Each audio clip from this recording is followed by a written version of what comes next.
ಸ್ಪಂದನ ವಾಹಿನಿಯ ಸಮಸ್ತ ವೀಕ್ಷಕರಿಗೆ ಕಲಾವಿದ ಇದು ಕಲಾವಿದರ ಕಲಾ ಬದುಕಿನ ಕಥೆಯನ್ನು ಅವರಿಂದಲೇ ಕೇಳುವಂತಹ ವಿಶೇಷ ಕಾರ್ಯಕ್ರಮ. ಇವತ್ತು ನಮ್ಮೊಂದಿಗಿದ್ದಾರೆ ದಿನಕರ್ ಭಂಡಾರಿ ಅವರು.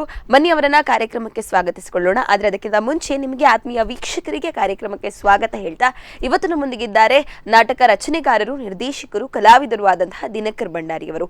ಇವರು ರಚಿಸಿದ ನಾಟಕಗಳು ಸಾಕಷ್ಟು ಪ್ರದರ್ಶನಗಳನ್ನ ಕಂಡಿವೆ. ಅದರಲ್ಲಿ ಪಿರಬನ್ನಗ ಅನ್ನುವಂತಹ ನಾಟಕ 500 ಪ್ರದರ್ಶನಗಳನ್ನ ಕಂಡಿದೆ.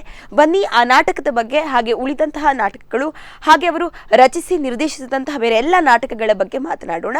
ಅವರನ್ನ ಕಾರ್ಯಕ್ರಮಕ್ಕೆ ಸ್ವಾಗತಿಸಿಕೊಳ್ಳೋಣ. ಕಾರ್ಯಕ್ರಮಕ್ಕೆ ಸ್ವಾಗತ ಸರ್. ನೀವು ನಮ್ಮ ಕಾರ್ಯಕ್ರಮಕ್ಕೆ ಬಂದದ್ದು ತುಂಬಾ ಖುಷಿ ಆಯಿತು. ನಾನು ಆಗಲೇ ಹೇಳಿದಾಗೆ ಸಾಕಷ್ಟು ನಾಟಕಗಳನ್ನ ನೀವು ರಚಿಸಿದ್ದೀರಿ. ಆ ನಾಟಕಗಳು ಎಲ್ಲ ಸಂಘ ಸಂಸ್ಥೆಗಳಿಂದ ಬಹಳಷ್ಟು ಪ್ರದರ್ಶನಗಳನ್ನ ಕಂಡಿದೆ. ಈ 500 ಪ್ರದರ್ಶನಗಳನ್ನು ಕಂಡ ನಾಟಕದ ಬಗ್ಗೆ ಮೊದಲು ಹೇಳಿ ಸರ್. ಅದು 500 ಪ್ರದರ್ಶನಗಳ ಕಾಣುವಾಗ ನಿಮಗೆ ಏನ್ ಅನ್ನಿಸ್ತು, ಎಷ್ಟು ಖುಷಿ ಆಯಿತು? ಅದರಿಂದ ಸ್ಟಾರ್ಟ್ ಆರಂಭಿಸುವ. ಪಿರಬನ್ನಗ ನಾನು ಬರೆದಂಥ ಪಿರಬನ್ನಗ ನಾಟಕ 500 ಪ್ರದರ್ಶನಗಳನ್ನು ಕಂಡು ಅದಕ್ಕಿಂತಲೂ ಹೆಚ್ಚು ಪ್ರದರ್ಶನ ಆಗ್ತಾ ಇದೆ, ಈಗಲೂ ಆಗ್ತಾ ಇದೆ. ಬಹಳ ಒಂದು ಉತ್ತಮ ಕಥಾವಸ್ತನ್ನು ಹೊಂದಿದಂಥ ಪಿರಬನ್ನಗ ನಾಟಕ. ಈ ರೌಡಿಸಮ್ ಈ ಮುಂಬೈಯಲ್ಲೆಲ್ಲ ಅದೇ ಸ್ಫೂರ್ತಿ ಆಯ್ತು. ಈ ರೌಡಿಸಮ್ ಎಲ್ಲ ದೊಡ್ಡ ದೊಡ್ಡ ಮಟ್ಟದಲ್ಲಿ ರೌಡಿಸಮ್ ಇರ್ತದೆ. ಅಂತ ಒಬ್ಬ ರೌಡಿ, ಆ ರೌಡಿಸಮ್ಗೆ ಆತ ಅದರಲ್ಲಿ ದೊಡ್ಡ ಡಾನ್ ಆಗಿ ಬೆಳೆದ ನಂತರ ಆತ ಒಬ್ಬ ಸಾಮಾನ್ಯ ಮನುಷ್ಯನಾಗಿ ಮತ್ತೊಮ್ಮೆ ಜೀವನ ನಡೆಸಬಹುದಾ, ಅದರಿಂದ ಹಿಂದೆ ಬರ್ಬೋದಾ ಅನ್ನುವ ಕಥಾವಸ್ತು ಅದು ಪಿರಬನ್ನಗ. ಅದು ಕೂಡ ಒಂದು ಹುಡುಗಿಗೋಸ್ಕರ ಎಲ್ಲವನ್ನು ಬಿಟ್ಟು ನಾನು ಬದಲಾಗೋ ಪ್ರಯತ್ನ ಪಡುವಂತ ಕತೆ. ಅದು ಆಗದೆ ಕೊನೆಗೆ ಸೋತು ಹೋಗ್ತಾನೆ ಆತ. ಮತ್ತೆ ಕೊನೆಗೆ ಆತನ ಉಪಟಳವ ಸಹಿಸ್ಲಿಕ್ಕೆ ಸಾಧ್ಯ ಆಗದ ಕಾರಣ ಆತನ ತಾಯಿ ಆತನನ್ನು ವಿಷ ಕೊಟ್ಟು ಕೊಲ್ಲುವಂತ ಒಂದು ಕತೆ ಅದರದ್ದು. ಕೊನೆಗೆ ಆತ ಬದಲಾಗ್ತಾನೆ ಕೂಡ, ಎಲ್ಲ ಬಿಟ್ಟು ಬದಲಾಗ್ತಾನೆ. ಅದನ್ನು ಆ ಖುಷಿಯ ವಿಷಯವನ್ನು ಹೇಳಲಿಕ್ಕೆ ತಾಯಿ ಹತ್ರ ಬರುವಾಗ ತಾಯಿ ಗೊತ್ತಿರುವುದಿಲ್ಲ. ತಾಯಿ ಕೂಡ ಅವಸರ ಮಾಡಿ ವಿಷ ಹಾಕಿಬಿಡ್ತಾಳೆ. ಕೇಳುವಾಗ್ಲೇ ಹೌದೌದು ಒಂಥರ ಮೈ ಜುಮ್ ಅನ್ನಿಸ್ತದೆ. ಸೊ ಹೀಗೆ ಸಾಕಷ್ಟು ನಾಟಕಗಳನ್ನ ಬರೆದಿದ್ದೀರಿ. ಸೊ ಮೊದಲು ಬರೆದ ನಾಟಕ ಯಾವುದು ಸರ್? ತೆರಿಯಂದ ಪೋಣು ಅಂತ ನಾಟಕ. ಅದು ಮೊದಲು ಅದರ ಹೆಸರು ತಂಗಾಡಿನ ಬದುಕು ಅಂತ ಇತ್ತು. ತಂಗಾಡಿನ ಬದುಕು ಅಂತ. ಅದು ಮುಂಚೆ ಎಲ್ಲ ಸ್ಕ್ರೀನ್ ನಾಟಕ, ಪರದೆ ನಾಟಕಗಳು. ಮೊದಲು ಬರೆದಂತ ನಾಟಕ ಅದು. ನಾನು ತೆರಿಯಂದೆ ಪೋಣು ಅಂದ್ರೆ ತಂಗಾಡಿನ ಬದುಕು. ಅದನ್ನು ನಂತರ ನಾನು ಸೆಟ್ಟಿಂಗ್ ನಾಟಕ ಆಗಿ ಮಾಡಿ ಸ್ವಲ್ಪ ಬದಲಾವಣೆ ಮಾಡಿ ಅದನ್ನ ತೆರಿಯಂದೆ ಪೋಣು ಅಂತ ಹೆಸರು ಚೇಂಜ್ ಮಾಡಿದ್ದು. ಈಗಲೂ ಕೂಡ ಅದು ಪ್ರದರ್ಶನ ಆಗ್ತದೆ. 21 ವರ್ಷ ಆಯ್ತು ಮೊದಲ ನಾಟಕ ಬರೆದು.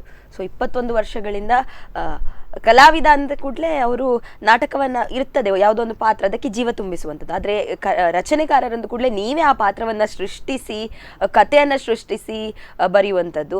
ಸೊ ಹೇಗೆ ನೀವು ಕಥೆಗಳನ್ನ ಈಗ ಅಬ್ಸರ್ವೇಷನ್ ಅಂದ್ರೆ ನೋಡಿ ಇದನ್ನ ಕತೆಗೆ ಅಳವಡಿಸಿಕೊಳ್ಬಹುದು ಅನ್ನೋದನ್ನ ಮಾಡ್ತೀರಾ, ಅಥವಾ ಹೇಗೆ ಒಂದು ಕಥಾವಸ್ತುವನ್ನ ಆಯ್ಕೆ ಮಾಡ್ಕೊಳ್ತೀರಿ, ಅಥವಾ ಹೇಗೆ ಕಥಾವಸ್ತುವನ್ನ ಹುಡುಕ್ತೀರಿ? ನಾನು ನನ್ನ ಚಿಕ್ಕಂದಿನಿಂದಲೇ ನಾನು ಕತೆ ಬರೆಯುವುದಕ್ಕೆ ನನ್ನ ಬಹಳ ಇಂಟ್ರೆಸ್ಟ್ ಇತ್ತು ನನಗೆ. ನಾನು ಸದಾ 5ನೇ ಕ್ಲಾಸ್ ಇರುವಾಗಲೇ ನಾನು ಸಣ್ಣ ಈ ಸ್ವಾತಂತ್ರ್ಯೋತ್ಸವ ಕಾರ್ಯಕ್ರಮ, ಶಿಕ್ಷಕರ ದಿನಾಚರಣೆ, ಅದಕ್ಕೆಲ್ಲ ಸಣ್ಣ ಸ್ಕಿಟ್ಗಳನ್ನು ರೆಡಿ ಮಾಡಿ ನಾವು ಅಭಿನಯವನ್ನು ಮಾಡ್ತಾ ಇದ್ವಿ. 7ನೇ ನಾನು ನಿಜವಾಗಿ ಕಲಿತದ್ದು 7ನೇ ತರಗತಿ ಮಾತ್ರ. ಆ ಟೈಮಲ್ಲಿ ನನಗೀಗ 44 ವರ್ಷ. ಹೌದು. ಆ ಟೈಮಲ್ಲಿ ನಾನು ನಮ್ಮ ಮನೆಯ ಪರಿಸ್ಥಿತಿಯ ಕಾರಣದಿಂದ ನಾವು ಶಾಲೆ ಬಿಡಬೇಕಾಯ್ತು. ಶಾಲೆ ಬಿಟ್ಟ ನಂತರ ನನ್ನ ಆ ನಾಟಕದ ಇದಕ್ಕೆ ಯಾವುದು ಅವಕಾಶ ಸಿಗ್ಲಿಲ್ಲ. ಮತ್ತೆ ಕೆಲಸಕ್ಕೆ ಹೋಗ್ತಾ ಇದ್ದೆ. ಮತ್ತೆ ಊರಿನಲ್ಲಿ ಕೂಡ ಕೆಲಸಕ್ಕೆ, ಹೋಟ್ಲಿಂದ ಹಿಡಿದು ಎಲ್ಲ ಕೆಲಸವನ್ನು ನಾನು ಮಾಡಿದ್ದೇನೆ. ಮತ್ತೆ ಮುಂಬೈಗೆ ಹೋದೆ. ಮುಂಬೈಯಲ್ಲಿ ನಮ್ಮ ವೃತ್ತಿ ಕಸುಬು, ನಾವು ಭಂಡಾರಿ ಅಂದರೆ ನಾವು ಹೇರ್ ಕಟ್ ಮಾಡೋದು, ಆ ಥರ ಸೆಲೂನಲ್ಲಿ ನಾನು ಕೆಲಸ ಅಲ್ಲಿಂದ ಕಲಿತು ಆವಾಗ ಕೂಡ ಎಲ್ಲಿ ಅವಕಾಶ ಸಿಗಲಿಲ್ಲ. ಮತ್ತೆ ಊರಿಗೆ ಬಂದು 21 ವರ್ಷ ಆಯಿತು. ಊರಿಗೆ 22 ವರ್ಷ ಆಯಿತು ಊರಿಗೆ ಬಂದು. ಮೂಡಬೆಳ್ಳೆ 4 ಬೀದಿಯಲ್ಲಿ ನನ್ನ ಸ್ವಂತ ಅಂಗಡಿಯನ್ನು ತೆರೆದ ನಂತರ ಅಲ್ಲಿ ಯುವಕ ಮಂಡಲ, ನಮ್ಮ ನಿಸರ್ಗ ಯುವಕ ಮಂಡಲ ಅಂತ ಒಂದು ಸ್ಟಾರ್ಟ್ ಆಗ್ತದೆ, ನಾವು ಎಂದು ಮಾಡೋದು. ಅದರ ವಾರ್ಷಿಕೋತ್ಸವಕ್ಕೆ ಪ್ರಥಮ ನಾಟಕ ತಿರಿಯಂದೆ ಪೋಂಡು ಅಂತ, ಇದು ತಂಗಣ್ಣ ಬದುಕು ಅಂತ ಬರೆದದ್ದು. ಆ ನಾಟಕ ಒಂದು 4-5 ವರ್ಷ ನಾವು ನಮ್ಮ ಯುವಕ ಮಂಡಲಕ್ಕೆ ಮಾತ್ರ ಸೀಮಿತ ಆಗಿದ್ದು. ಮತ್ತೆ ಒಂದೊಂದೇ ನಾಟಕ ಹೊರಗಡೆ ಎಲ್ಲ ಆಯಿತು, ಆಗ್ತಾ ಹೋಯ್ತು. ಈಗ ಎಲ್ಲ ದಕ್ಷಿಣ ಕನ್ನಡ, ಉಡುಪಿ ಜಿಲ್ಲೆ ಹೊರತುಪಡಿಸಿ ಬ್ಯಾಂಗ್ಳೂರು, ಮುಂಬೈ, ಪುಣೆ ಎಲ್ಲ ಮಹಾರಾಷ್ಟ್ರದಲ್ಲಿ ಕೂಡ, ಮತ್ತೆ ಹೊರದೇಶಗಳಲ್ಲಿ ಬ್ಯಾರಿನ್, ದುಬೈ ಎಲ್ಲ ಕಡೆ ಪ್ರದರ್ಶನ ಆಗಿದೆ, ನಾಟಕ ಆಗ್ತಾ ಇದೆ ಇನ್ನು ಕೂಡ. ವಿಷಯ ಸೊ ನೀವೀಗ ಹೇಳಿದ್ರಿ ಬಾಲ್ಯದಲ್ಲಿ ಬರೆಯುವ ಆಸಕ್ತಿ ಇತ್ತು ಅಂತ. ಬಾಲ್ಯದಲ್ಲಿ ಅಂದ ಕೂಡಲೇ ಏನು ಹೇಳುವಂಥದ್ದು, ಬರೆಯುವಾಗ ನಿಮ್ಮ ಫ್ರೆಂಡ್ಸ್ ಅನ್ನ ನೋಡಿ ಇವನಿಗೆ ಈ ಪಾತ್ರ ಕೊಡ್ಬೋದು, ಇವನಿಗೆ ಈ ಪಾತ್ರ. ಬಟ್ ಈಗ ನೀವು ಪಾತ್ರಗಳನ್ನ ಅಂದ್ರೆ ವ್ಯಕ್ತಿಗಳನ್ನ ಮನಸ್ಸಿನಲ್ಲಿ ಇಟ್ಟುಕೊಂಡು ಇವರಿಗೆ ಈ ಪಾತ್ರ ಸೂಟ್ ಆಗ್ತದೆ ಅನ್ನುವ ಆ ಪಾತ್ರ ಕ್ಯಾರೆಕ್ಟರೈಸೇಷನ್ ಮಾಡ್ತೀರಾ, ಅಥವಾ ಬರ್ದಾದ್ಮೇಲೆ ಅವರು ಇವರು ಈ ಪಾತ್ರ ಮಾಡಬಹುದು ಅನ್ನುವ ಒಂದು ಆಲೋಚನೆ ನಿಮಗೆ ಬರ್ತದೆ? ಅಂದ್ರೆ ನಿಮಗೆ ನಿಮ್ಮ ಯುವಕ ಮಂಡಲಕ್ಕೆ ಬರೆಯುವಾಗ ನಾನು ಕೇಳಿದ್ದೆ. ಮೊದಲು ಹಾಗೇನೆ ಮಾಡ್ತಾ ಇದ್ವಿ, ಪಾತ್ರಧಾರಿಗಳಿಗೆ ಅವರ ಹೇಗೆ ಆಕ್ಟ್ ಮಾಡ್ಬೋದು ಅಂತ ಯೋಚನೆ ಮಾಡಿ. ನಾನು ಮೊದ್ಲು ಕತೆ ಬರುವುದು ಹೇಗಂತ ನಾನೊಂದು ಹೆಸರು ಮೊದಲು ಮಾಡ್ತೇನೆ, ನಾಟಕಕ್ಕೆ ಹೆಸರು ರೆಡಿ ಮಾಡ್ತೇನೆ. ಆ ಹೆಸರಿಗೆ ಹೊಂದುವಂತ ಕಥೆಯನ್ನ ನಾನು ಮಾಡುವುದೇ. ಎಲ್ಲ ನಾಟಕ ಎಲ್ಲರೂ ಉಲ್ಟಾ ಮಾಡೋದು, ಕತೆ ಬರೆದು ಕಡೆಯಲ್ಲಿ ಹೆಸರು. ನಾನಾಗೆ ಅಲ್ಲ, ನಾನು ಮೊದಲಿಂದಲಾಗಿ ನನ್ನ 18 ನಾಟಕಗಳು ಕೂಡ ಎಲ್ಲ ನಾನು ಮೊದಲು ಹೆಸರು ಮಾಡಿದ್ದು. ಅದಕ್ಕೆ ಹೆಸರನ್ನ ಪಿರಬನ್ನಂಗ ಅಂತ ಮೊದಲು ಹೆಸರು ಇತ್ತು ನನ್ನ ಹತ್ರ, ಅದಕ್ಕೆ ಕತೆ ಮಾಡಿದ್ದು. ಆ ತರ ಮಾಡಿದ್ದು ಎಲ್ಲ ನಾಟಕಗಳು ಹಾಗೇನೆ.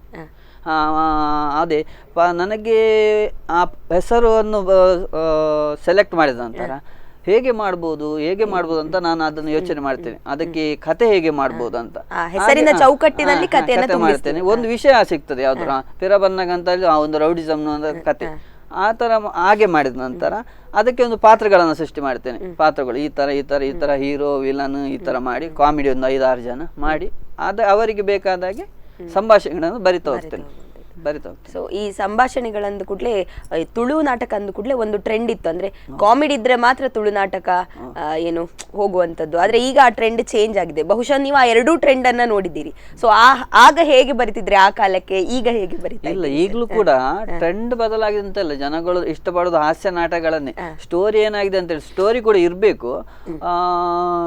ಅದು ಜನರಿಗೆ ಸ್ಟೋರಿಗಳೇನ ಆಗ್ತದೆ ಅಂತ ಹೇಳಿದ್ರೆ ಮನೆಯಲ್ಲಿ ಸೀರಿಯಲ್ಗಳನ್ನು ನೋಡ್ತಾರೆ, ಸಿನಿಮಾಗಳನ್ನು ನೋಡ್ತಾನೆ. ಸೀರಿಯಲ್ಗಳನ್ನು ಹೆಚ್ಚಾಗಿ ಹೆಂಗಸರು ಸೀರಿಯಲ್ಗಳನ್ನು ಹೆಚ್ಚಾಗಿ ಅದು ಅಳುವುದು, ಅದು ತುಂಬಾ ಟ್ರಾಜಿಡಿ, ಅದೆಲ್ಲ ಜನಗಳಿಗೆ ಸಾಕಾಗಿ. ಅದೇ ಇದ್ರೆ ಜನಗಳು ಖಂಡಿತ ಇಷ್ಟಪಡೋದಿಲ್ಲ ನಾಟಕ. ಕಾಮಿಡಿ ಮಾತ್ರ ಇಷ್ಟಪಡ್ತಾರೆ. ಕಾಮಿಡಿ ನೋಡ್ಲಿಕ್ಕೆ ಹೆಚ್ಚಾಗಿ ಜನರು ಕಾಮಿಡಿಯನ್ನು ಇಷ್ಟಪಟ್ಟು ನಾಟಕ ನೋಡ್ಲಿಕ್ಕೆ ಹೋಗ್ತಾರೆ. ಆ ತರ ನನ್ನ ನಾಟಕಗಳಲ್ಲಿ ಸ್ಟೋರಿನೂ ಇದೆ, ಕಾಮಿಡಿನೂ ಇದೆ, ಎರಡು ಕೂಡ ನಾನು ಮಿಕ್ಸ್ ಮಾಡಿ ಬರಿತೇನೆ. ಹೆಚ್ಚಾಗಿ ನನ್ನ ನಾಟಕ ಕಾಮಿಡಿ ಜಾಸ್ತಿ ಇದೆ ಅಂತ ಎಲ್ಲರೂ ಹೇಳ್ತಾರೆ. ಅಂದ್ರೆ ನೀವು ಹೇಳಿದಾಗೆ ಕಾಮಿಡಿಯನ್ನು ನೋಡುವಾಗ ಖುಷಿ ಆಗ್ತದೆ.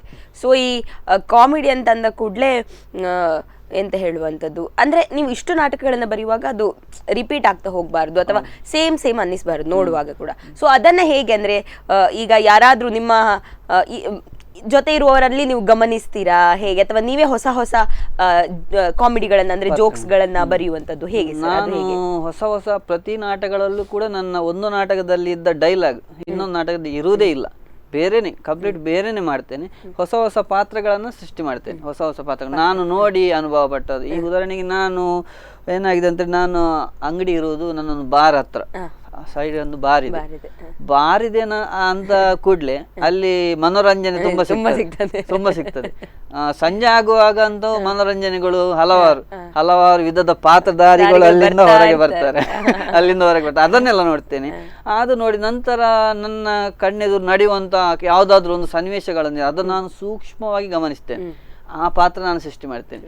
ಉದಾಹರಣೆಗೆ ನನ್ನ ದಾಮುನ ದೊಂಬರಾಟ ಅಂತ ನಾಟಕ ಉಂಟು ಒಂದು. ಅದರಲ್ಲಿ ಗಂಡ ಮತ್ತು ಹೆಂಡತಿ ಇಬ್ಬರು ಕೂಲಿ ಕೆಲಸಕ್ಕೆ ಹೋಗುದು. ಬೆಳಿಗ್ಗೆ ಹೋಗುವಾಗ ಗಂಡನ ಹಿಂದುಗಡೆ ಹೆಂಡತಿ ಇಲ್ಲ ಇದು ಒಂದು ಸೀರೆ ಎಲ್ಲ ಹಾಕೊಂಡು ಶಿಸ್ತಿನಲ್ಲಿ ಗಂಡನ ಕಾಲೆಲ್ಲ ಹಿಡಿದು ಕೆಲಸಕ್ಕೆ ಹೋಗುವಂಥದ್ದು. ಸಂಜೆ ಕೆಲಸದಿಂದ ಬರುವಾಗ ಹೆಂಡತಿ ಕುಡಿದು ಗಂಡನಿಗೆ ಹೊಡೆಯುತ್ತಾ ಎಂತೆಂತ ಕೆಟ್ಟದಾಗಿ ಬೈಯುತ್ತಾ ಬರುವಂತ ಒಂದು ಇದು ನಿಜವಾಗಿ ಇದ್ದದ್ದಲ್ಲಿ ಇತ್ತು ಒಂದು ಕಡೆ ಇತ್ತು. ಅದನ್ನ ನಾನು ಈ ನಾಟಕದಲ್ಲಿ ಆಡಿ ಆ ಪಾತ್ರ ಬಹಳ, 2 ಪಾತ್ರ ಕೂಡ ಬಹಳ ಫೇಮಸ್ ಆಯ್ತು. ಮತ್ತೆ ತುಂಬಾ ಗಮ್ಮತ್ತಿತ್ತು ಅದು. ಅಂತ ಸನ್ನಿವೇಶಗಳನ್ನು ನೋಡಿದಾಗ ನಾನು ಆ ಪಾತ್ರಗಳನ್ನು ಸೃಷ್ಟಿ ಮಾಡ್ತೇನೆ. ಹಲವಾರು ಪಾತ್ರಗಳು ಸಿಗ್ತವೆ. ನಾವು ಸೂಕ್ಷ್ಮವಾಗಿ ಗಮನಿಸುವಾಗ ಹಲವಾರು ಪಾತ್ರಗಳು ನಮ್ಮ ಮುಂದೆ ನಡೆದು ಹೋಗ್ತದೆ. ಆಗ ನಾವು ಆ ಪಾತ್ರಗಳನ್ನು ಸೃಷ್ಟಿ ಮಾಡುವುದು ಕಾಮಿಡಿ. ಸೊ ಈಗ ಯಾವುದೇ ಒಂದು ಕತೆ ಬರೆಯುವಾಗ್ಲೂ ನೀವು ಅಂದ್ರೆ ನಿಮ್ಮ ಅಷ್ಟು ಒಂದು ಏನು ಹೇಳುವಂಥದ್ದು, ಅಷ್ಟು ಸಮಯವನ್ನಾಗಿರ್ಬೋದು, ಅಷ್ಟು ಪ್ರೀತಿಯನ್ನು ಅದರ ಮೇಲೆ ಇಟ್ಟು ಬರೀತೀರಿ. ಸೊ ಇಷ್ಟು 18 ನಾಟಕಗಳಲ್ಲಿ ನಿಮಗೆ ತುಂಬ ಇಷ್ಟ ಆದದ್ದು ಅಂತ ಯಾವುದಾರಿದ್ರೆ, ಎಲ್ಲವೂ ಇಷ್ಟ ಇರಬಹುದು ಬಟ್ ತುಂಬ ಇಷ್ಟ ಆದದ್ದು? ತುಂಬಾ ಇಷ್ಟ ಅದೇ ಪಿರಬನ್ನಗ. ಪಿರಬನ್ನಗ ನಾನು ತುಂಬಾ ಇಷ್ಟಪಟ್ಟಂತ ನಾಟಕ, ಜನಗಳು ಕೂಡ ತುಂಬಾ ಇಷ್ಟಪಟ್ಟಂತ ನಾಟಕ. ಅದನ್ನ ಪಿರಬನ್ನಗ ಪಾರ್ಟ್ 2 ಅಂತ ಮಾಡ್ತಿದ್ದೆ. ನಾಟಕ ರಂಗದಲ್ಲಿ ಬಹಳ ಅಪರೂಪ ಆದದ್ದು ಅದು ಪಾರ್ಟ್ 2. ಎಲ್ಲಿ ಆ ಸ್ಟೋರಿ ನಿಂತಿತ್ತ ಅಲ್ಲಿಂದಲೇ ಕಂಟಿನ್ಯೂ ಮಾಡ್ತಾ ಬಹುಜನರ ಅಪೇಕ್ಷೆಯ ಮೇರೆಗೆ ಅದು ಕೂಡ ಮುಂದೆ ಅದರ ಮುಂದೆ ಏನಾಗ್ತದೆ ಅಂತ ಪಾರ್ಟ್ 2 ಮಾಡ್ತಾ ಇದ್ದೇನೆ ಈಗ. ನೆಕ್ಸ್ಟ್ ಅದೇ ನಾಟಕ ನಂದು ಬಿಡುಗಡೆ. ಸೊ ಖಂಡಿತವಾಗಿ ಹೀಗೆ ಜನರು ನಿಮ್ಗೆ ಏನ್ ಹೇಳುವಂತದ್ದು ಬಹಳ ಇಷ್ಟಪಟ್ಟಂತ ನಾಟಕ ಅದು. ಮತ್ತೆ ದಾಯಿಗಿಂಚಮಲ್ತ ಅಂತ ನಾಟಕ, ಅದರ ಸ್ಟೋರಿ ಕೂಡ ಬಹಳ ಉತ್ತಮವಾದಂತ, ಅದು ನಂಗೆ ಬಹಳ ಇಷ್ಟಪಟ್ಟಂತ ನಾಟಕ ನಾನು ಅದು ಕೂಡ. ಸೊ ಈಗ 18 ನಾಟಕಗಳಲ್ಲಿ ಒಂದಷ್ಟು ನಾಟಕಗಳು ತುಂಬಾ ಪ್ರದರ್ಶನ ಕಂಡಿರ್ತದೆ, ಒಂದಷ್ಟು ಒಂದು ಸ್ವಲ್ಪ ಕಡಿಮೆ ಕಂಡಿರ್ಬೋದು. ಸೊ ನಿಮಗೆ ಯಾವ್ದಾದ್ರು ಒಂದು ನಾಟಕ ಇದು ಇದಕ್ಕಿಂತ ಜಾಸ್ತಿ ಜನರಿಗೆ ರೀಚ್ ಆಗ್ಬೇಕಿತ್ತು, ಇದು ಇಷ್ಟೇ ಸೀಮಿತ ಆಗ್ಬಾರ್ದಿತ್ತು ಅಂತ ಅನ್ನಿಸುದಂತಹ ನಾಟಕ ಉಂಟು? ಅದು ಅಮ್ಮೇರ್ ನೆರ್ಪೇರ್ ಅಂತ ನಾಟಕ ಬರೆದಾಗ ಕೂಡ್ಲೆ ಅದು ಒಳ್ಳೆ ಪ್ರದರ್ಶನ ಕಾಣುವಾಗ್ಲೇ ಕೊರೋನಾ ಬಂತು. ಕೊರೋನಾ ಬಂದು 2 ವರ್ಷದಲ್ಲಿ ಕಂಪ್ಲೀಟ್ ಎಲ್ಲ ನಿಂತೋಯ್ತು. ಆವಾಗ ಅದು ಬ್ರೇಕ್ ಆಯ್ತು. ಮತ್ತೆ ನಾನು ಹೊಸ ನಾಟಕ ಬರೆದೆ, ಹಾಗಾಗಿ ಆ ನಾಟಕ ಅಲ್ಲಿ ಸ್ವಲ್ಪ ಹಿಂದೆ ಬಿತ್ತು. ಅದು ಈಗ ನನಗೆ ಅನಿಸ್ತದೆ ಅದು ಸ್ವಲ್ಪ ಒಳ್ಳೆ ನಾಟಕ ಇತ್ತು, ಆದ್ರೂ ಕೂಡ ಅದೊಂದು ಬ್ರೇಕ್ ಆಗುದಿಲ್ದಿದ್ರೆ ಅದು ಕೂಡ ಉತ್ತಮ ಪ್ರದರ್ಶನ ಕಾಣ್ತಾ ಇತ್ತು ಅಂತ. ಇನ್ನು ಕೂಡ 1-2 ನಾಟಕ ಇದೆ. ಅಂದ್ರೆ ವರ್ಷನೂ ನಂಗೆ ಬೇರೆ ಬೇರೆ ನಾಟಕ ಬರೀಬೇಕಾಗ್ತದೆ ಪ್ರತಿ ವರ್ಷ. ಆವಾಗ ಒಂದು ನಾಟಕ ಹೊಸ ನಾಟಕ ಬರುವಾಗ ಹಳೆ ನಾಟಕ ಸ್ವಲ್ಪ ಹಿಂದೆ ಬೀಳ್ತದೆ ಅದೇ. ಸೊ ಹಾಗೆ ಅಂದ್ರೆ ನನಗೆ ಯಾವ ನಾಟಕ ತುಂಬಾ ಇಷ್ಟ ಕೇಳಿದೆ, ಯಾವ ಪಾತ್ರ ಅಂದ್ರೆ ನೀವು ಈಗ ಪಿರಬನ್ನಗದ ಕತೆ ಕೂಡ ಹೇಳಿದ್ರಿ, ಸೊ ಹಾಗೆ ಅಥವಾ ದಾಮು ಇನ್ನು ದೊಂಬರಾಟ ಅದರ ಪಾರ್ಟ್ ಕೂಡ ಹೇಳಿದ್ರಿ. ಸೊ ಆ ಒಂದು ಪಾತ್ರ, ಯಾವ ಒಂದು ಪಾತ್ರ ನಿಮ್ಗೆ ತುಂಬಾ ಮನಸ್ಸಿಗೆ ಹತ್ರವಾದಂತದ್ದು? ನನಗೆ ಪಿರಬನ್ನಗ ನಾಟಕದಲ್ಲಿ ತಬುರನ ಪಾತ್ರ. ಅದು ನಾನು ಸುಮಾರು 500 ಪ್ರದರ್ಶನದಲ್ಲಿ ಸುಮಾರು 200 ಪ್ರದರ್ಶನ ತನಕ ನಾನೇ ಅದರಲ್ಲಿ ತಬುರನ ಪಾತ್ರ ಮಾಡಿದ್ದೇನೆ. ಅದು ನನಗೆ ಬಹಳ ಇಷ್ಟ ಪಾತ್ರ. ಜನಗಳು ಕೂಡ ಬಹಳ ಇಷ್ಟಪಟ್ಟಂತ ಪಾತ್ರ ನನ್ನ ಪಾತ್ರ.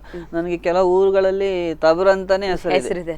ಅಲ್ಲಿನ ಜನರು ಆತನೇ ಗುರುತಿಸ್ತಾರೆ, ತಬುರಣ್ಣ ಅಂತ ಹೇಳ್ತಾರೆ. ಮಕ್ಕಳು ಕೂಡ ಬಹಳ ಇಷ್ಟಪಡ್ತಾರೆ, ತಬುರ ಅಂತ ಹೇಳ್ತಾರೆ. ಆ ಒಂದು ಇಷ್ಟಪಟ್ಟ. ಮತ್ತೊಂದು ಅಂಚಿಂಚಿ ತೂವಡೆ ನಾಟಕ ನಂದು. ಅದರಲ್ಲಿ ನಮಗೆ ಒಂದು ದಿವಸ ಇತ್ತು. ಆ ಪಾತ್ರ ಮಾಡ್ತಿರುವಂತ ವ್ಯಕ್ತಿಗೆ ಸ್ವಲ್ಪ ಅನಾರೋಗ್ಯದ ಕಾರಣ ಆ ಪಾತ್ರ ನಾನು ಮಾಡ್ಬೇಕಾಗಿ ಬಂತು. ಪ್ರಥಮ ಬಾರಿ ನಾನೊಂದು ಮುದುಕಿಯ ಪಾತ್ರ ಮಾಡಿದ್ದು, ಲೇಡಿ ಪಾರ್ಟ್. ಅದು ಬಹಳ ಇಷ್ಟಪಟ್ಟಂತ ಪಾತ್ರ. ಜನಗಳು ಕೂಡ ಅದು ಬಹಳ ಇಷ್ಟಪಟ್ಟಿದ್ದು. ಸೊ ನೀವೀಗ ಹೇಳಿದಾಗೆ ನೀವು ರಚನೆಕಾರರು ಮಾತ್ರ ಅಲ್ಲ, ನಾಟಕದಲ್ಲಿ ಬಣ್ಣವನ್ನ ಕೂಡ ಹಚ್ಚಿದ್ದೀರಿ. ಸೊ ಇದು ಯಾವಾಗ ಆರಂಭ ಆಯ್ತು, ಹೇಗೆ ಆರಂಭ? ಪ್ರಥಮ ನಾಟಕದಿಂದಲೇ ನಾನು ಅಭಿನಯ ಸ್ಟಾರ್ಟ್ ಮಾಡಿದ್ದೆ. ಪ್ರಥಮ ನನ್ನ ನಾಟಕ ಬರೆಯುವಾಗ್ಲೇ ತಂಗಣ್ಣ ಬದುಕು, ಆ ನಾಟಕದಲ್ಲಿ ನಾವು ಬಣ್ಣ ಹಚ್ಚಿದ್ದೇವೆ. ನಾವೆಲ್ಲ ಒಟ್ಟಿಗೆ ಸ್ಟೇಜ್ಗೆ ಬಂದಂತು. ಪ್ರಭಾಕರ್ ಆಚಾರ್ಯ ಮೂಡುಬೆಳ್ಳೆ, ಸಂದೀಪ್ ಶೆಟ್ಟಿ ಮಾಣಿಬೆಟ್ಟು, ನಾನು ಎಲ್ಲ ಪ್ರಥಮ ವೇದಿಕೆ ನಮ್ದು ಅದು ಯುವಕ ಮಂಡಲ ಒಟ್ಟಿಗೆ. ಸಂದೀಪ್ ಶೆಟ್ಟಿ ಮಾಣಿಬೆಟ್ಟು ಪರಿಚಯ ಇರ್ಬೋದು, ಇವತ್ತು ಚಿತ್ರರಂಗದಲ್ಲಿ ಕೂಡ ಬಳಿದಲ್ಲಿ ಪಾಲಿ. ನಾವೆಲ್ಲ ಪ್ರಥಮ ನಾಟಕ ಸುದೀಪ್ ಶೆಟ್ಟಿ ಅವರ ಪ್ರಥಮ ನಾಟಕ, ನನ್ನ ನಾಟಕ ವೇದಿಕೆ, ಪ್ರಥಮ ವೇದಿಕೆ ಅವರಿಗೆ. ಸೊ ನಿಮಗೆ ಒಂದು ಕಲಾವಿದನಾಗಿ ನಟಿಸುವುದು ಸುಲಭ ಅನ್ನಿಸ್ತದ, ಬರೆಯುವುದು ಸುಲಭ ಅನ್ನಿಸ್ತದ ರಚನೆಕಾರರಾಗಿ? ಅಭಿನಯಿಸುವುದೇ ಸುಲಭ, ಬರೆಯುವುದು ಕಷ್ಟ.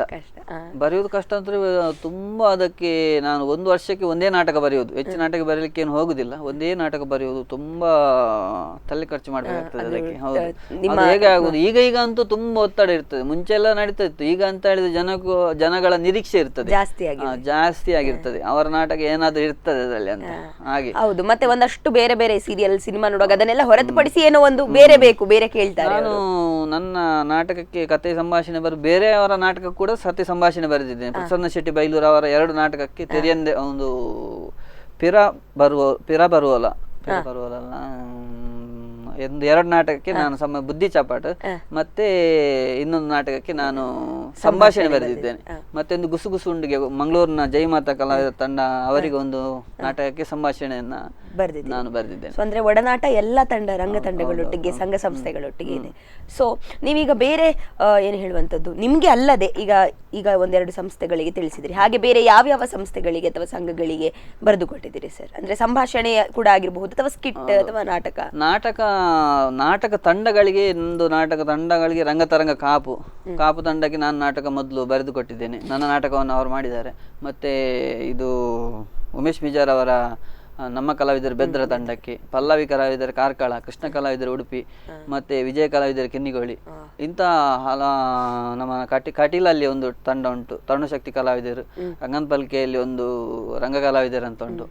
ಈ ತರ ಹಲವಾರು ನಾಟಕ ತಂಡಗಳಿಗೆ ನಾನು ನಾಟಕವನ್ನು ಕೊಟ್ಟಿದ್ದೇನೆ. ಮತ್ತು ಯುವಕ ಮಂಡಲಗಳಿಗೆ, ಈಗ ಸಣ್ಣ ಸಣ್ಣ ತಂಡಗಳಿಗೆ ತುಂಬಾ ನಾಟಕಗಳನ್ನು ನನ್ನ ವರ್ಷವನ್ನು ನನ್ನನ್ನೇ ನಾಟಕ ಮಾಡುವಂತ ಯುವಕ ಮಂಡಲಗಳು, ತಂಡಗಳು, ನಾಟಕ ತಂಡಗಳು ಇವೆ.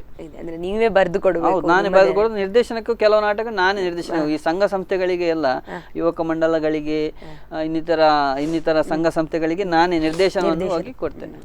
ನೋಡಿದ್ರಲ್ಲ ವೀಕ್ಷಕರೇ, ನಮ್ಮ ಇಂದಿನ ಅತಿಥಿಯೊಂದಿಗೆ ಸಾಕಷ್ಟು ಮಾತನಾಡಿದ್ವಿ. ಅವರು ರಚಿಸಿದಂತಹ ಹಲವಾರು ನಾಟಕಗಳ ಬಗ್ಗೆ, ಕಥೆಗಳ ಬಗ್ಗೆ ಅವರು ಹೇಳಿದ್ರು. ಇನ್ನು ಅವರಿಗೆ ದೊರಕಿದಂತಹ ಪ್ರಶಸ್ತಿಗಳ ಬಗ್ಗೆ, ಗೌರವಗಳ ಬಗ್ಗೆ, ಹಾಗೆ ಅವರು ನಟಿಸಿದ ನಾಟಕಗಳ ಬಗ್ಗೆ ಮಾತನಾಡೋಣ. ಆದರೆ ಅದಕ್ಕಿಂತ ಮುಂಚೆ ಒಂದು ಪುಟ್ಟ ವಿರಾಮ.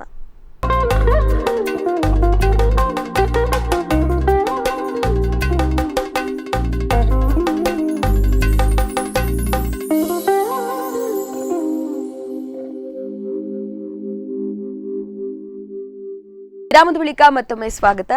ಇವತ್ತು ನಮ್ಮೊಂದಿಗಿದ್ದಾರೆ ದಿನಕರ್ ಭಂಡಾರಿ ಅವರು. ಬನ್ನಿ ಅವರ ಜೊತೆ ಇನ್ನಷ್ಟು ಮಾತನಾಡೋಣ. ಸರ್, ಕಾರ್ಯಕ್ರಮಕ್ಕೆ ಮತ್ತೊಮ್ಮೆ ಸ್ವಾಗತ. ನಾಟಕ ಬರೆಯುವವರಾಗಿ ಅಂದ್ರೆ ಒಂದಷ್ಟು ಪಾತ್ರಗಳನ್ನ ರೂಪಿಸುವವರಿಗೆ ಬಹುಶಃ ನಿರ್ದೇಶನ ಸ್ವಲ್ಪ ಈಸಿ ಆಗಬಹುದು. ಯಾಕಂತಂದ್ರೆ ನಿಮ್ಗೆ ಆ ಪಾತ್ರ ಹೇಗಿರ್ತದೆ, ಆ ಪಾತ್ರದ ಒಂದು ಸತ್ವ ಅಥವಾ ಅವರ ಒಂದು ಗುಣಗಳು ಹೇಗಿರ್ಬೇಕು ಅನ್ನೋದು ನಿಮಗೆ ಗೊತ್ತಿರ್ತದೆ. ಸೊ ಅದು ಹೇಗೆ ನೀವು ಅಂದ್ರೆ ಡೈರೆಕ್ಷನ್ ಮಾಡುವಾಗ ಅದನ್ನ ಹೇಗೆ ಯೂಸ್ ಮಾಡ್ಕೊಳ್ತೀರಿ, ಅಥವಾ ಹೇಗೆ ಅದು ನಿಮ್ಗೆ ಹೆಲ್ಪ್ಫುಲ್ ಆಗಿದೆ ಸರ್? ಅಂದ್ರೆ ನೀವು ಬರೆಯುವ ಆ ಪಾತ್ರ ನನ್ನ ತಲೆಯಲ್ಲೇ ಇರುವ ಕಾರಣ, ನಾನು ಆ ಪಾತ್ರ ಸೃಷ್ಟಿ ಮಾಡಿರುವ ಕಾರಣ ನನಗೆ ಅದು ತುಂಬಾ ಈಸಿ ಆಗ್ತದೆ. ನಾನು ಈಗಲೇ ಬರಿಬೇಕು ಅಂತ ನಾನು ಆ ತರ ಹೇಳ್ಬೋದು. ಹಾಗೆ ನಂಗೆ ಬಹಳ ಸುಲಭ ಆಗ್ತದೆ ಅದು. ನಾನೇ ಆ ಕತೆ ಬರೆದಿರುವ ಕಾರಣ, ಸಂಭಾಷಣೆ ಕೂಡ ನಂದೇ ಇರುವ ಕಾರಣ ನನಗೆ ಅಂದ್ರೆ ಆ ಪಾತ್ರದ ಹುಟ್ಟು ಹೇಗೆ ಗೊತ್ತಿರುವ ಕಾರಣ ಅದನ್ನ ನಾನು ಅವರಿಗೆ ಹೇಳಿಕೊಡ್ತೇನೆ, ಈಗೇನೆ ಬರ್ಬೇಕಂತ, ಈಗೇನೆ ಬರ್ಬೇಕಂತ. ಸೊ ಅಂದ್ರೆ ಅದೇ, ನೀವೀಗ ನಿರ್ದೇಶನ ಮಾಡುವಾಗ ನೀವು ಇಷ್ಟಪಟ್ಟು ನಿರ್ದೇಶನ ಮಾಡಿದಂತಹ ಒಂದು ನಾಟಕ ನಿಮ್ಮದೇ ಯಾವುದು ಸರ್? ಬಾಕಿಲ್ ದೆಪ್ಪಲೆ ಅಂತ ನಂದು ಹೊಸ ನಾಟಕ ಉಂಟು. ಬಾಕಿಲ್ ದೆಪ್ಪಲೆ ಅಂತ ಕೊರಗಜ್ಜನ ಒಂದು ಕಾರಣಿಕವನ್ನ ತಿಳಿಸುವಂತ ಒಂದು ನಾಟಕ. ಈಗ ಬಹಳ ಫೇಮಸ್ ಆಗಿ ಪ್ರತಿ ಕಡೆ ಕೂಡ ಅದು ಪ್ರದರ್ಶನ ಆಗ್ತಾ ಇದೆ, ಬಾಕಿಲ್ ದೆಪ್ಪಲೆ ಅಂತ. ಆ ನಾಟಕ ನಾನು ಬಹಳ ಇಷ್ಟಪಟ್ಟು ನಿರ್ದೇಶನವನ್ನು ನೀಡಿದಂತ ಕೆಲವು ಸಂಘ ಸಂಸ್ಥೆಗಳಿವೆ. 50 ಶೋ ಆಯ್ತು, ಅದು ಹೊಸ ನಾಟಕ 50 ಶೋ ಆಯ್ತು. ಆ ಪಾತ್ರ ನಾನು ಬಹಳ, ಅದರಲ್ಲಿ ಒಂದು ಪಾತ್ರ ಕೂಡ ನಂದು ಇದೆ, ಒಂದು ಮುದುಕನ ಪಾತ್ರ. ಅದು ಕೂಡ ನಂಗೆ ಇಷ್ಟ. ಮತ್ತೆ ಅದಕ್ಕೆ ನಿರ್ದೇಶನ ನೀಡಿದ್ದು ನಂಗೆ ಬಹಳ ಖುಷಿ. ಮತ್ತೆ ಅದು ಎಲ್ಲೆಲ್ಲಿ ಪ್ರದರ್ಶನ ಆಗಿದೆ, ಕೊರಗಜ್ಜನ ಆಶೀರ್ವಾದದಿಂದ ಎಲ್ಲೆಲ್ಲಿ ಪ್ರದರ್ಶನ ಆಗಿ ಇಷ್ಟುವರೆಗೆ ಎಲ್ಲಿಯೂ ಕೂಡ ಆ ನಾಟಕ ಫೈಲ್ ಹೋಗಿಲ್ಲ. 50 ಪ್ರದರ್ಶನದಲ್ಲಿ ಅದು ನಾಟಕ ಫೈಲ್ ಆಯ್ತು ಅಂತ ಒಂದು ಕಡೆ ಕೂಡ ಕಂಪ್ಲೇಂಟ್ ಬರಲಿಲ್ಲ. ಆ ನಾಟಕ ಸಾಧಾರಣ ಆಯ್ತು ಕೂಡ ಅಂತ ಯಾರು ಹೇಳಿಲ್ಲ. ಎಲ್ಲ ಕಡೆ ಒಳ್ಳೆದಾದಂತ ನಾಟಕ ಅದೇ ಬಾಕಿಲ್ ದೆಪ್ಪಲೆ. ಸೊ ಈಗ 500 ಪ್ರದರ್ಶನಗಳು ಅಂತಂದ್ರೆ ನಿಮ್ಮ ಪಿರಬನ್ನಗ ನಾಟಕ ಯಾವಾಗ ಬರ್ತದೆ ಸರ್? ಯಾವ ವರ್ಷದಲ್ಲಿ ಬರ್ತದೆ? ಒಂದು 15 ವರ್ಷ ಆಯ್ತು, 15 ವರ್ಷ ಜಾಸ್ತಿ ಆಯ್ತು. 17 ಬಹುಶಃ ಆ 15 ವರ್ಷದ ಹಿಂದಿನಿಂದ ಈ ಕಾಲಕ್ಕೂ ನಿಮ್ಮ ಕತೆ ಪ್ರಸ್ತುತ ಅಂದ್ರೆ ಅದ್ ನಿಮ್ಮ ಬಹುಶಃ ನಿಮ್ಮ ನಾಲೆಡ್ಜ್ ಅಥವಾ ನಿಮ್ಮ ಒಂದು ಏನ್ ಹೇಳುವಂತದ್ದು, ಕತೆ ಬರೆಯುವ ಒಂದು ರೀತಿ ಎಷ್ಟು ಸುಂದರವಾಗಿದೆ ಅಂತ ನಾವು ಅದ್ರಲ್ಲೇ ತಿಳ್ಕೊಳ್ಬಹುದು. 2004-2005 ಬರೆದಂತ ಕತೆ ಅದು. ಸೊ ಖಂಡಿತವಾಗಿ ನಮ್ಮ ಸಂಸ್ಥೆ, ನಮ್ಮ ಸ್ಪಂದನ ವಾಹಿನಿ ವತಿಯಿಂದ ನಿಮ್ಗೆ ಅಭಿನಂದನೆಗಳು. ಯಾಕಂದ್ರೆ ಯಾವುದೇ ಒಂದು ನಾಟಕ ಒಂದಷ್ಟು ಶೋಗಳನ್ನ ಕಾಣ್ಬೇಕು ಅಂದ್ರೆ ಅದು ರಚನೆಕಾರರಾಗಿರಬಹುದು, ನಿರ್ದೇಶಕರಾಗಿರಬಹುದು, ನಟರಾಗಿರ್ಬಹುದು, ಎಲ್ಲರ ಒಂದು ಕಾಂಟ್ರಿಬ್ಯೂಷನ್ ಇದ್ದೇ ಇರ್ತದೆ. ಸೊ ಹಾಗಾಗಿ ನಿಮ್ಮ ತಂಡಕ್ಕೂ ಕೂಡ ಅಭಿನಂದನೆಗಳನ್ನ ಹೇಳ್ತಾ ಇದ್ದೇವೆ. ಸೊ ಅದರ ಜೊತೆಗೆ ನೀವೀಗ ಕಲಾವಿದರಾಗಿ ಒಂದಷ್ಟು ನಾಟಕಗಳನ್ನ, ನಿಮ್ಮದೇ ನಾಟಕಗಳನ್ನ, ಸುಮಾರು ನಾಟಕಗಳನ್ನ ಅಭಿನಯಿಸಿದ್ದೀರಿ. ಸೊ ನಿಮಗೆ ಆಗ ಯಾವ ನಾಟಕದಲ್ಲಿ ನಿಮ್ಗೆ ಪಾತ್ರ, ಯಾರೊಬ್ರು, ನೀವೀಗ ರಚನೆಕಾರರಾದ ಕಾರಣ ಯಾರಾದ್ರೂ ಒಬ್ರು ಮಾಡುವಂತಹ ಪಾತ್ರ ನಿಮ್ಗೆ ಹೀಗಲ್ಲ, ಹೀಗೆ ಮಾಡ್ಬೇಕು ಅಂತ ಅನ್ಸಿದ್ದಿರಬಹುದು. ಸೊ ಅಂತಹ ಪಾತ್ರ ಯಾವ್ದಾರಿದ್ರೆ, ಅಂದ್ರೆ ನಾನ್ ಮಾಡಬಹುದಿತ್ತು, ನನಗೆ ಅದ್ ಪಾತ್ರ ಮಾಡಿದ್ರೆ ಇನ್ನೂ ಖುಷಿ ಆಗ್ತಾ ಇತ್ತು ಅಂತ ಅನ್ಸಿದಂತಹ ಪಾತ್ರ ಯಾವ್ದಾರು? ಅದೇ ಬಾಕಿಲ್ ದೆಪ್ಪಲೆ ನಾಟಕದಲ್ಲಿ ಒಂದು ಮುದುಕನ ಒಂದು ಪಾತ್ರ ಇದೆ. ಆ ಪಾತ್ರ ನಾನು ತುಂಬಾ ಸಲ ಮಾಡಿದ್ದೇನೆ. ಒಂದು 50 ಶೋ ಆಯ್ತು, 20 ಸಲ ನಾನೇ ಮಾಡಿದ್ದೆ. ಆ ಪಾತ್ರ ನೀವೇ ಮಾಡ್ಬೇಕಿತ್ತು. ಹೌದೌದು, ಆತ ನಾಟಕ ನೋಡುವಾಗ ಅದು ಅಲ್ಲಿ ನಾನೇ ಇರ್ಬೇಕಿತ್ತು ಅಂತ. ಅದು ಕೂಡ ಎಲ್ಲರ ಅಭಿಪ್ರಾಯ ಕೂಡ, ಬೇರೆಯವರು ಕೂಡ, ನಾನೀಗ ಬೇರೆ ವಿಡಿಯೋಗಳನ್ನು ಕಳಿಸ್ತೇನೆ ಅವರಿಗೆ, ಆಗ ಹೆಚ್ಚಿನವರು ಹೇಳ್ತಾರೆ ಅದು ನೀವೇ ಮಾಡ್ಬೇಕಿತ್ತು, ಇಲ್ಲದಿದ್ರೆ ನೀವೇ ಮಾಡಿ ಅಂತ ಹೆಚ್ಚಿನ ಕಡೆಯಲ್ಲಿ ಹೇಳ್ತಾರೆ. ಅದು ಯಾಕಂದ್ರೆ ಬಹಳ ಇಷ್ಟಪಟ್ಟಂತ ಪಾತ್ರ. ಅದು ಕೂಡ ನಾನು ಸೊ ಈಗ ನೀವು ಇಷ್ಟೆಲ್ಲ ಸಾಧನೆ ಮಾಡಬೇಕು ಅಂತಂದ್ರೆ ನಿಮ್ಮ ಫ್ಯಾಮಿಲಿ ಸಪೋರ್ಟ್ ಖಂಡಿತವಾಗಿ ಬೇಕೇ ಬೇಕು. ಸೊ ನೀವು ಸಣ್ಣದ್ರಿಂದ ಅಥವಾ ನೀವು ಬರೀಲಿಕ್ಕೆ ಆರಂಭಿಸಿದಾಗಿಂದ ಯಾರೆಲ್ಲ ಸಪೋರ್ಟ್ ಇತ್ತು, ಈಗ ಯಾರ ಸಪೋರ್ಟ್ ಇದೆ, ಹೇಗಿದೆ ಆ ಸಪೋರ್ಟ್? ಬರೆಯುವಾಗ ಸಣ್ಣದಿಂದ ತಾಯಿಯ ಸಪೋರ್ಟ್ ಇತ್ತು, ತಾಯಿಯದ್ದು ಸಪೋರ್ಟ್ ಇತ್ತು. ಈಗ ನನ್ನ ಹೆಂಡತಿ ಮಕ್ಕಳ ಸಪೋರ್ಟ್ ಇದೆ. ಹೆಂಡತಿ ದಿವ್ಯಾ ಭಂಡಾರಿ, ದೊಡ್ಡ ಮಗ ದಿಶಾನ್ ಭಂಡಾರಿ, ದೊಡ್ಡ ಮಗ ದಿವಿಶ್ ಭಂಡಾರಿ, ಸಣ್ಣ ಮಗ ದಿಶಾನ್ ಭಂಡಾರಿ. ಇವರ ಸಪೋರ್ಟ್ ಇದೆ, ಫುಲ್ ಸಪೋರ್ಟ್ ಇದೆ. ಯಾಕಂದ್ರೆ ಬರೆಯುವಾಗ ಒಂದು ಪೀಸ್ ಇರ್ಬೇಕು ಮೈಂಡ್ ಅಲ್ಲಿ, ಮನೆಯಲ್ಲಿ ಹೇಗೆ ಆಗ್ಬೇಕು. ನನ್ನ ಹತ್ರ ಕತೆ ಕೇಳ್ತಾರೆ ರಾತ್ರಿ, ಹೊಸ ನಾಟಕ ಅಂತ ಹೇಳಿದ್ರೆ ರಾತ್ರಿ ನನ್ನ ಹತ್ರ ಕೂತ್ಕೊಂಡು ಕತೆ ಕೇಳ್ತಾರೆ, ಹೇಗೆ ಯಾವ ತರ ಬರ್ತದೆ ಅಂತ. ಮಕ್ಕಳು ಕೂಡ ತುಂಬಾ ಇಂಟ್ರೆಸ್ಟ್. ಅದ್ರಲ್ಲೂ ಕೂಡ ಸಣ್ಣ ಮಗ ದಿಶಾನ್ ಭಂಡಾರಿ ಅಂತ ಇದ್ದಾನೆ, ಅವನು ನಾಟಕದಲ್ಲಿ ಅಭಿನಯಿಸಿದ್ದಾನೆ ಕೂಡ. ಮತ್ತೆ ಯೂಟ್ಯೂಬ್ ಅಲ್ಲಿ ಎಲ್ಲ ನಮ್ದೊಂದು ಚಾನಲ್ ಉಂಟು, ಕಾಮಿಡಿ ಪಾಚ್ ಅಂತ. ಅದರಲ್ಲಿ ಅದ್ರ ಬಗ್ಗೆ ಮಾತನಾಡ್ಲಿಕ್ಕಿದೆ. ಅದರಲ್ಲಿ ನನ್ನ ಸಣ್ಣ ಮಗ ಅಭಿನಯ ಮಾಡ್ತಾನೆ, ಡ್ಯಾನ್ಸ್ ಕೂಡ ಒಳ್ಳೆ ಮಾಡ್ತಾನೆ. ದೊಡ್ಡ ಮಗನಿಗೆ ಸ್ವಲ್ಪ ಅಷ್ಟು ಇಂಟ್ರೆಸ್ಟ್ ಇಲ್ಲ, ಸಣ್ಣ ಮಗನಿಗೆ ಅಭಿನಯದಲ್ಲಿ ತುಂಬಾ ಇಂಟ್ರೆಸ್ಟ್ ಇದೆ. ಹಾಗಾಗಿ ಅವರೆಲ್ಲ ಕತೆ ಕೇಳ್ತಾರೆ ನನ್ನ ಹತ್ರ, ಯಾವ ಮಾತ್ರ ಆ ತರ ಚರ್ಚೆ ಮಾಡ್ತೇವೆ ನಾವು. ಮತ್ತೆ ನನ್ನ ನಾಟಕ ಪ್ರತಿ ಕಡೆ ಹೆಚ್ಚಿನ ಕಡೆ ಹತ್ತಿರ ಎಲ್ಲಿದ್ರು ಮೂವರು ಕೂಡ ಬರ್ತಾರೆ. ಮತ್ತೆ ನನ್ನ ಪಾತ್ರ ಅವತ್ತು ಒಳ್ಳೇದಾಗಿಲ್ದ್ರು ಕೂಡ ಮನೆಗೆ ಬಂದಾಗ ಹೇಳ್ತಾರೆ, ಇವತ್ತು ನಿಮ್ದು ಅಷ್ಟು ಬರ್ಲಿಲ್ಲ ಅಂತ ಹೇಳ್ತಾರೆ. ಬಹುಶಃ ಆಗಿರುವ ಕಾರಣ ನಿಮ್ಗೆ ಇಂಪ್ರೂವ್ ಮಾಡ್ಕೊಳ್ಳಿಕ್ಕೆ ಆಗ್ತದೆ. ಎಲ್ಲರೂ ಸುಂದರವಾಗಿದೆ ಅಂದ್ರೆ ಅದು ಹೇಗೆ ತಂದೆ ಅಂತ ಹೇಳಿ ಮಕ್ಕಳು ಏನು ಇದು ಹೇಳುದಿಲ್ಲ, ಒಳ್ಳೇದಾಯ್ತು ಆ ತರ ಇಲ್ಲ, ಫಾಲ್ಟ್ ಅನ್ನು ಕೂಡ ಹೇಳ್ತಾರೆ ಮಕ್ಕಳು, ಸಣ್ಣ ಮಕ್ಕಳು ಕೂಡ. ಈ ತರ ಅಲ್ಲಿಯೂ ಒಳ್ಳೇದಾಗಿದೆ, ಇಲ್ಲಿಗಿಂತ ಅಲ್ಲಿ ಒಳ್ಳೆ ಆಗಿದೆ. ನನ್ನ ಹೆಂಡತಿ ಕೂಡ ಹಾಗೇನೆ ವಿಮರ್ಶೆ ಮಾಡ್ತಾಳೆ, ನೀವು ಇವತ್ತು ಸ್ವಲ್ಪ ಡಲ್ ಆದ್ರೆ ಏನು ಹೆಲ್ತ್ ಸರಿ ಇಲ್ವಾ, ಏನಾಯ್ತು ಹಾಗೆ, ಮತ್ತೆ ಇದು ಹಾಗೆ ಬರ್ಬೇಕಿತ್ತು, ಆ ತರದ್ದೆಲ್ಲ ಮನೆಯಲ್ಲಿ ಕೂಡ ನಮ್ದು ಸಂಭಾಷಣೆ ನಡೀತದೆ. ಆ ನಾಟಕದ ಬಗ್ಗೆ ವಿಮರ್ಶೆಗಳನ್ನ ಮನೆಯಲ್ಲಿ. ಸೊ ಬಹುಶಃ ಇಷ್ಟು ಸಪೋರ್ಟ್ ಇರುವ ಕಾರಣ ನಿಮ್ಗೆ ಇಷ್ಟು ಸಾಧನೆ ಮಾಡ್ಲಿಕ್ಕೆ ಸಾಧ್ಯ ಆಗಿದೆ ಅಂತ. ನಾನು ರಾತ್ರಿ ಹೋಗ್ತೇನೆ, ರಾತ್ರಿ ಎಷ್ಟು ಗಂಟೆಗೆ, 2-3 ಗಂಟೆಗೆ, ಕೆಲವರು 4-5 ಗಂಟೆ ಸಹ ಮನೆಗೆ ಹೋಗುದುಂಟು. ಮನೆಗೆ ಹೋಗಿ ಮಲ್ಕೊಳ್ತೇವೆ, ಗೊತ್ತೇ ಆಗ್ತಿಲ್ವ, ಲಾಕ್ ಓಪನ್ ಮಾಡಿ ಮನೆಗೆ ಹೋಗ್ತೀವಿ, ಮಲಗ್ತಿರ್ತೇವೆ. ಹಾಗೆ ಅವರಿಗೆ ಅಭ್ಯಾಸ ಆಗಿ ಹೋಗಿದೆ. ನಾಟಕ ಇರದ ದಿವಸ ಮನೆಯಲ್ಲಿ ನಾವು ಬೇಗ ಹೋದ್ರೆ ಅವ್ರಿಗೆ ಖುಷಿ ಆಗ್ತದೆ. ಬೇರೆಯವ್ರ ಯಾರ ನಾಟಕಕ್ಕೆ ಹೋಗಿ ಬರ್ತೇನೆ, ನೀವು ಅವ್ರ ನಾಟಕ ಕರೆದಿದ್ದು ನೋಡಿ ಬರ್ತೇವೆ, ಬೇಡ ನಿಮ್ಮ ನಾಟಕಕ್ಕೆ ನೀವು ಹೋಗ್ತೀರಿ, ಆವಾಗ ಮನೆಯಲ್ಲಿ ಬೇರೆಯವ್ರ ನಾಟಕ ಕೂಡ ಹೋಗ್ತೀರಿ, ಹಾಗೆ ನಾವು ಕೂಡ ಬರ್ತೇವೆ ಅಂತ ಆಗ ಒಟ್ಟಿಗೆ ಹೋಗ್ಬರ್ತದೆ. ಸೊ ಅಂದ್ರೆ ನೀವೀಗ ಮದುವೆ ಆಗುವಾಗ ನಾಟಕ ಕಲಾವಿದರು, ಆಗದ ಕಾಲದಲ್ಲಿ ನಾಟಕ ಕಲಾವಿದರು ಅಂದ್ರೆ ಒಂದಷ್ಟು ಏನ್ ಹೇಳುವಂತದ್ದು, ಒಂದಷ್ಟು ಆಲೋಚನೆಗಳಿತ್ತು, ಹೀಗೆ ಸರಿ ಅಂದ್ರೆ ಅದು ಮದುವೆ ಆದಾಗ ಸರಿ ಹೋಗುವಂತದ್ದಲ್ಲ. ಸೊ ಆಗ ನಿಮ್ಮ ಹೆಂಡತಿಯ ಅಂದ್ರೆ ನೀವು ಮದುವೆ ಆದ ಮೇಲೆ ಬರೀಲಿಕ್ಕೆ ಫುಲ್ ಫ್ಲೆಡ್ಜ್ಡ್ ಆಗಿ ಬರೀಲಿಕ್ಕೆ ಆರಂಭಿಸಿದ್ದ, ಮುಂಚೆ ಬರೀತಿದ್ರ ಹೇಗೆ? 2007ರಲ್ಲಿ ನನ್ನ ಮದುವೆ ಆದದ್ದು. ಆವಾಗ ನನ್ನ ನಾಟಕದಲ್ಲಿ ಅಷ್ಟೇನು ಫೇಮಸ್ ಆಗಿರ್ಲಿಲ್ಲ ನಮ್ಮ ಯುವಕ ಮಂಡಲ, ಮತ್ತೊಂದು ಸ್ವಲ್ಪ ಹೊರಗಡೆ ಏನು ನಾಟಕ ಆಗ್ತಾ ಇತ್ತು ಅಷ್ಟೇ. ಈ ತರ ದೊಡ್ಡ ಮಟ್ಟಿಗೆ ಇರ್ಲಿಲ್ಲ, ಯಾವಾಗಲೂ ನಾಟಕ ಇರುವುದು ಹಾಗೆ ಇರ್ಲಿಲ್ಲ. ಆವಾಗ ನಾನು ಹೇಳಿದ್ದೆ ಅಲ್ಲ, ಅವರು ಅದಕ್ಕೇನು ಅದೇ ಅವ್ರಿಗೆ ಬಹಳ ಖುಷಿ ಆಗಿತ್ತು, ಸ್ವಲ್ಪನಾದ್ರೂ ಹೆಸರು ಇದೆ ಅವರಿಗೆ ಅಂತ ನಾಟಕ ರಂಗದಲ್ಲಿ, ಸ್ವಲ್ಪ ಅವಾಗ ಹೆಸರು ಇತ್ತು ಅಲ್ವ ಆವಾಗನೇ. ನಂತರ ಇವಾಗ ಸ್ವಲ್ಪ ಇಂಪ್ರೂವ್ಮೆಂಟ್ ಆಗ್ತಾನೆ ಇದೆ ವರ್ಷ. ಇವಾಗ ಜಿಲ್ಲಾ ರಾಜ್ಯೋತ್ಸವ ಪ್ರಶಸ್ತಿಗೆ 1-2 ವರ್ಷ ಆಯ್ತು. ಅದೆಲ್ಲ ಇದು ತುಂಬಾ ಖುಷಿ ಪಡ್ತಾರೆ, ಅವರ ಫ್ಯಾಮಿಲಿ ಅವರು ಕೂಡ ತುಂಬಾ ಖುಷಿ ಪಡ್ತಾರೆ. ಯಾಕಂತ ಹೇಳಿದ್ರೆ ನಾನು ನಾಟಕ ರಂಗ ಹೆಚ್ಚಾಗಿ ಕೆಲವರು ಏನು ಮಾಡ್ತಾರೆ ಅಂತ ನಾಟಕ ರಂಗಕ್ಕೆ ಹೋದ ನಂತರ ಕೆಲವರಿಗೆ ಬ್ಯಾಡ್ ಹ್ಯಾಬಿಟ್ಸ್ ಎಲ್ಲ ಬರ್ತದೆ. ರಾತ್ರಿ ನಿದ್ರೆ ಎಲ್ಲ ಬಿಡುವುದು, ಬಿಡುವಾಗ ಟೆನ್ಷನ್ ಅಲ್ಲಿ ಸಿಗರೇಟ್ ಹತ್ತಿ ತಿನ್ನುವುದು, ಅದೆಲ್ಲ ನಂಗೆ ಯಾವ್ದು ಕೂಡ ಇಲ್ಲ. ನಾನು ಒಟ್ಟಿಗೆ ನಾಟಕ ಹೋಗುದು ಬರುದು ಅಷ್ಟೇ, ನಂಗೆ ಬೇರೆ ಮೊದ್ಲಿಂದಲೂ ನಂಗೆ ಆತರ ಏನು ದುರಭ್ಯಾಸಗಳು ಏನಿಲ್ಲ. ಹಾಗಾಗಿ ಅವರಿಗೆ ಎಲ್ರಿಗೂ ಖುಷಿ ಉಂಟು, ಹೆಮ್ಮೆ ಉಂಟು. ಹೌದು. ಇಷ್ಟು ಸಾಧಿಸಿದ ಮೇಲೆ ನಿಮಗೊಂದಷ್ಟು ಸನ್ಮಾನಗಳು, ನೀವು ಈಗಾಗಲೇ ಹೇಳಿದ್ರಿ ಜಿಲ್ಲಾ ರಾಜ್ಯೋತ್ಸವ ಪ್ರಶಸ್ತಿ ಅಂತ, ಅದರ ಜೊತೆಗೆ ಎಲ್ಲೆಲ್ಲಿ ಸನ್ಮಾನಗಳು ದೊರಕಿವೆ ನಿಮಗೆ, ಗುರುತಿಸಿದ್ದಾರೆ, ಅದರ ಬಗ್ಗೆ ಒಂದಷ್ಟು ಮಾಹಿತಿಯನ್ನು ತಿಳಿಸಿ. ಅದು ಸಾಧಾರಣ ಒಂದು 300 ಸಂಘ ಸಂಸ್ಥೆಗಳು, 300ಕ್ಕೂ ಹೆಚ್ಚು ಸನ್ಮಾನಗಳನ್ನು ನಾನು ಪಡೆದಿದ್ದೇನೆ. ಅದು ನೆನಪು ಕೂಡ ಇಲ್ಲದೆ ಒಂದು ಹೆಸರು ಹೇಳಿದ್ರೆ ಇನ್ನೊಬ್ಬರಿಗೆ ಬೇಸರ. ಅದಕ್ಕೆ ಹಲವಾರು, ನಾನು ಎಲ್ಲಿ ನಾಟಕ ನನ್ನ ಪ್ರದರ್ಶನ ಮಾಡ್ತಾರೆ ಪ್ರತಿ ಕಡೆಗೂ ಒಂದು ಲೇಖಕರನ್ನು, ನಾಟಕ ಬರೆದವರನ್ನ, ನಿರ್ದೇಶನವನ್ನು ವೇದಿಕೆ ಕರೆದು ಸನ್ಮಾನಿಸುವಂತ ಒಂದು ಸಂಪ್ರದಾಯ ಇದೆ. ಅದೇ ರೀತಿ ಮಾಡ್ತಾರೆ. ನಂಗೆ ಹಲವಾರು ಕಡೆ 300ಕ್ಕೂ ಹೆಚ್ಚು ಕಡೆ ದೊಡ್ಡ ಸನ್ಮಾನಗಳು, ಸಣ್ಣ ಈ ಸ್ಮರಣಿಕೆಗಳನ್ನು ನೀಡುವಂಥದ್ದು, ಶಾಲಾ ಹಾಕುವಂಥದ್ದು ಎಲ್ಲ ಕಡೆ ಪ್ರತಿ ಶೋನಲ್ಲೂ ಮಾಡ್ತಾರೆ. ದೊಡ್ಡ ಮಟ್ಟದ ಸನ್ಮಾನ 300ಕ್ಕೂ ಹೆಚ್ಚು ಕಡೆ ಬಂದಿದೆ. ಅದರಲ್ಲಿ ಜಿಲ್ಲಾ ರಾಜ್ಯೋತ್ಸವ ಪಡೆದದ್ದು ನನ್ನ ಅತ್ಯಂತ ಖುಷಿಯದ್ದು ಮತ್ತೆ ನೆನಪಲ್ಲಿ ಇಟ್ಟುಕೊಳ್ಳೋದು, ಒಂದಷ್ಟು ಇನ್ನಷ್ಟು ಸಾಧಕರ ಹೌದು. ಜೊತೆಗೆ ಕೂತು. ಮತ್ತೆ ನಮ್ಮ ಯುವಕ ಮಂಡಲದಲ್ಲಿ ಬಿರುದನ್ನ ಕೊಟ್ಟಂತ ಕತೆತ ಬೀರೆ ಅಂತ ನಮ್ಮ ಯುವಕ ಮಂಡಲದಲ್ಲಿ ಒಂದು ಕತೆತ ಬೀರೆ ಅಂತ ಬಿರುದನ್ನು ಕೊಟ್ಟದ್ದು. ಹಾಗೆ ಇನ್ನೊಂದು ಕಡೆ ಭವನ ಕಲಾವಿದರ ರಾವಂಜಿ ಅಲ್ಲಿ ಕೂಡ ಒಂದು ಕಲಾಸಿನ್ನು ಅಂತ ಬಿರುದನ್ನು ಕೊಟ್ಟಿದ್ರು. ಅದೊಂದು ಖುಷಿಯ ಮುಖ್ಯವಾದಂತಹ ಸನ್ಮಾನಗಳು. ಮತ್ತೆ ಎಲ್ಲ ಕಡೆ ಕೂಡ ಎಲ್ಲಾ ಸಂಘ ಸಂಸ್ಥೆಗಳು ಕೂಡ ನನ್ನನ್ನು ಕರೆದು ಗೌರವಿಸಿ ಸನ್ಮಾನಿಸಿದೆ. ಎಲ್ಲ ಸಂಸ್ಥೆ ಇಷ್ಟು ವರ್ಷದ ಸಾಧನೆಗೆ ಖಂಡಿತವಾಗಿ ನಿಮಗೆ ಈ ಗೌರವಗಳು ಸಿಗ್ಲೇಬೇಕು, ಇನ್ನಷ್ಟು ಸಿಗ್ಲಿ ಅಂತ ನಾವು ಆಶಿಸ್ತೇವೆ. ಸೊ ನಾವು ಈಗಾಗಲೇ ಮಾತನಾಡುವಾಗ ತಿಳ್ಕೊಂಡು ನೀವು ರಚನೆಕಾರರಾಗಿ, ನಿರ್ದೇಶಕರಾಗಿ, ಕಲಾವಿದರಾಗಿ ಅಂದರೆ ಸ್ಟೇಜಿನ ಮೇಲೆ ಕೂಡ ಪರ್ಫಾರ್ಮ್ ಮಾಡ್ತೀರಿ. ಸೊ ನಿಮಗೆ ಈ ಬ್ಯಾಕ್ ಸ್ಟೇಜ್ ಅಂದರೆ ರಂಗದ ಹಿಂದೆ ಕೂಡ ಒಂದಷ್ಟು ಕೆಲಸಗಳನ್ನು ನೀವು ಮಾಡಿಯೇ ಇರ್ತೀರಿ ಸರ್.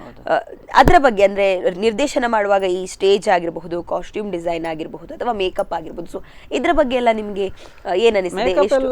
ನಾನು ಮಾಡ್ತೇನೆ, ಮೇಕಪ್ ಕೂಡ ನಾನು ಮಾಡ್ತೇನೆ. ಸೆಟ್ಟಿಂಗ್ ನಾನು ಅಂತ ಹೇಳಿದ್ರೆ ನನ್ನ ನಾಟಕಗಳು ಹೆಚ್ಚಾಗಿ ಸಂಘ ಸಂಸ್ಥೆಗಳು, ಸಣ್ಣ ಸಣ್ಣ ಸಂಘ ಸಂಸ್ಥೆಗಳು ಅಂತ ಹೇಳಿದ್ರೆ ಅಲ್ಲಿನ ಲೋಕಲ್ ಕಲಾವಿದರು, ಏನು ಪ್ರೊಫೆಷನಲ್ ಆಗಿರುವುದಿಲ್ಲ, ಒಂದಷ್ಟು ಅವರು ಖುಷಿಗೆ ಮಾಡುವಂಥದ್ದು. ಅಲ್ಲಿ ನಾವು ದೊಡ್ಡ ದೊಡ್ಡ ರಂಗ ಪ್ರಯೋಗಗಳನ್ನು ಮಾಡುವ ಹಾಗಿಲ್ಲ.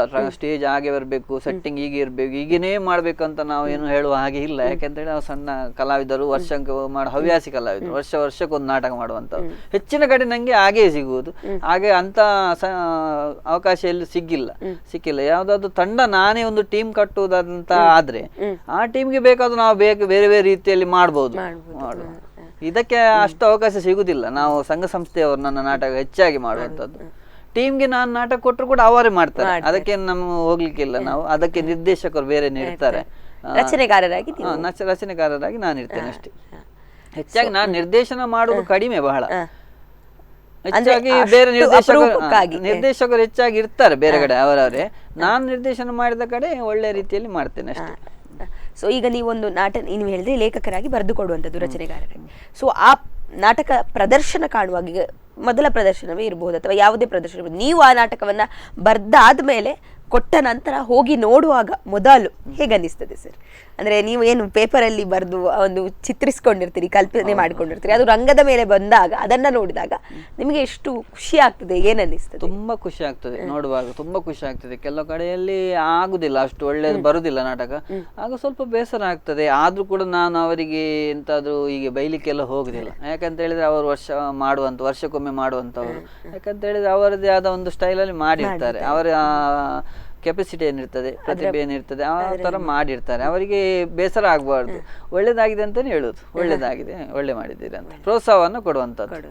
ಆ ರೀತಿ ಪ್ರೋತ್ಸಾಹ ಕೊಟ್ಟಾಗ್ಲೇ ಅವ್ರು ಮುಂದೆ ಬೆಳೀತಾರೆ. ಇಲ್ಲ ಅಂತೇಳಿ ನಾವು ಫಾಲ್ಟೇ ಹುಡುಕಿ ಅವರನ್ನು ಹೀಗೆ ಆಗಿದೆ, ನೀನು ಹಾಗೆ ಆಗಿದೆ ಅಂತ ಹೇಳಿದ್ರೆ ಅವ್ರ ತಲೆ ಆಗೋ ನಾನು ಕಲಾವಿದನೇ ಅಲ್ಲ ಅಂತ ಅವರ ಮನಸ್ಸಲ್ಲಿ ಬರ್ತದೆ. ಇಲ್ಲ, ನಾನಿನ್ನು ಮಾಡಬಾರ್ದು, ಯಾಕಂತೇಳಿ ನನ್ನಿಂದ ಆಗ್ಲಿಕ್ಕಿಲ್ಲ ಅಂತ ಅವ್ರು ಯೋಚನೆ ಮಾಡ್ತಾರೆ. ಆ ರೀತಿ ನಾನು ಮಾಡುದಿಲ್ಲ. ಹೆಚ್ಚಿನ ಕಡೆಯಲ್ಲಿ ಹೇಳುದು ಬಹಳ ಕಡಿಮೆ. ನಾನು ಹೇಳಿದ್ರು ಕೂಡ, ಏನೋ ತಪ್ಪಾದ್ರೂ ಹೇಳಿದ್ರು ಕೂಡ ಅದಕ್ಕೆ ಬೇರೆ ಒಳ್ಳೇದಾಗಿದೆ ಅಂತಾನು ಕೂಡ ಅದ್ರ ಒಟ್ಟಿಗೆ ಸೇರಿಸಿ ಹೇಳ್ತೇನೆ. ಸೊ ಈಗ ಇಷ್ಟೊಂದು ನಾಟಕಗಳನ್ನ ಬರ್ದಿದ್ರಿ, ಎಲ್ಲವೂ ತುಳು ಭಾಷೆಯಲ್ಲೇ ಬರ್ದಂತದ್ದ, ಕನ್ನಡದಲ್ಲಿ ಏನಾದ್ರು ತುಳು ಭಾಷೆಯಲ್ಲೇ ಬರ್ದಂಥದ್ದು. ಈಗ ಒಂದು ನಾಟಕ, ಇದು ನನ್ನ ಒಟ್ರಾಸಿ ಮಂಡೆ ಮೆಚ್ಚ ಅಂತ ಒಂದು ತುಳು ನಾಟಕವನ್ನ ಕುಂದಾಪುರದ ಒಂದು ತಂಡದವರು ಕೇಳಿದ್ದಾರೆ. ಅವರಿಗೆ ನಾನು ಕನ್ನಡದಲ್ಲಿ ಅದನ್ನು ಬರೆದು ಕೊಟ್ಟಿದ್ದೇನೆ, ಸ್ವಲ್ಪ ಬೇರೆ ರೀತಿಯಲ್ಲಿ ಕನ್ನಡದಲ್ಲಿ ಅದೇ ನಾಟಕವನ್ನ ಅವರ ಶೈಲಿಯಲ್ಲಿ ನಾನು ಬರೆದು ಕೊಟ್ಟಿದ್ದೇನೆ ಕನ್ನಡದಲ್ಲಿ.